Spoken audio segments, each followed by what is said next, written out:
ఎప్పటికీ ఉంటుందన్నమాట. అది అందువలన ఏంటంటే ఏ జ్ఞానమైనా సరే, ఇప్పుడు ఇది మైకు అనేటువంటి జ్ఞానం మనకు కలిగింది, మరలా 10 సంవత్సరాల తర్వాత ఈ మైక్.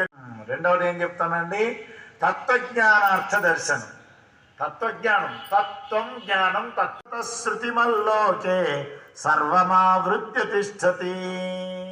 అది ఇక్కడ ఏం చెప్తున్నారండి, జ్ఞేయమైనటువంటి పరమాత్మ, ఆ పరమాత్మనే నేను అనేటువంటి తత్వాన్ని మనం తెలుసుకోవాల్సి ఉంటుంది. ఎంతైనా టైము నేమ విద్యుతో భాంతి కుతోయమగ్ని తమేవ భాంతమనుభాతి సర్వం తస్య భాషా సర్వమిదం విభాతి. ప్రకాశించలేడు, ఆత్మ ప్రకాశం చేతనే సూర్యుడు ప్రకాశిస్తున్నాడు. తేజస్వి నావధీతమస్తు మా విద్విషావహై.